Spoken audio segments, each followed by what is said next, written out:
Going into FBA inventory. Now, this is a really another useful one. Mm. This is used a lot for this is FBA, right? But what we can do is we can basically understand our replenishment configuration up the top here. And we actually cover this quite in depth in the Merchant Spring Academy.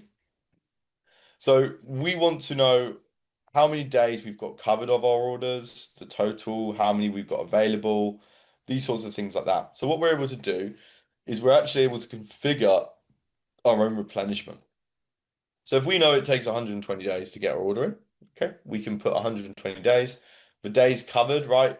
Normally we will order, 90 days worth of coverage, and we know that we need to restock when it gets to 20. And so what will happen is we'll be able to use our user data there, right? And then we'll be able to give you alerts of when you are running out of stock, how much area and capacity it's all taking up as well, your daily sales, these sorts of things within the stock. Again, it's a really, really useful tool, especially for those who are FBA predominantly. I see we can also create a shipment from here, like it's connected to Amazon. So if we need to ship, let's say a few boxes of some product, then we can do it from here versus just going to Amazon and starting the move there. We can just kind of log in, obviously, and then do it from Yeah. here. And also on So the what? upper part, look, I wanted to mention that if you could just scroll a little bit up on the right side, the replenishment configuration. So like how long it takes to produce the goods there, etc., and how many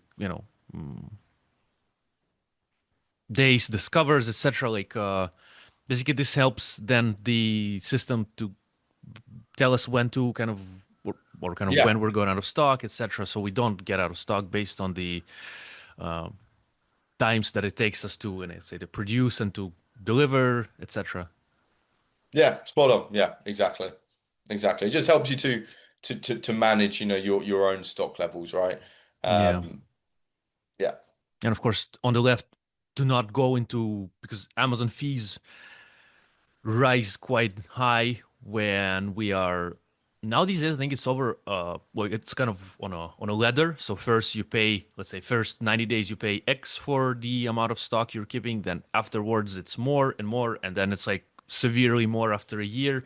And I think they have kind of added other steps to the ladder between the 180 to 70, so it's now more expensive there too. So they're like pushing us to be very efficient with our inventory, which is not so easy sometimes as sellers, gotta say, as a seller, but this kind of tool can help us to not get into the days that are expensive for the inventory. And moreover, we can even try to sell our stock. Let's say we're having like we have some units that are getting close to that 1 year, and then it's going to be really expensive. So we might like run some sale or drop the price just not to get there. If we don't see that in front of our eyes, well, we can check partially in the Seller Central as well, but then we can just miss it, and then boom, suddenly we see like a way lower salary from Amazon. Like, what happened? Like, seems like we did decent sales, but because you know the margins were eaten by the long-term storage fees. Yeah, spot on. And just like you said here, right?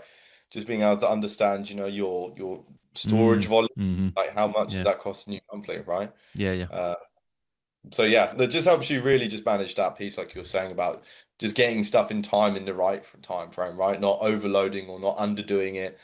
Um, so yeah, yeah, yeah. Cool, cool.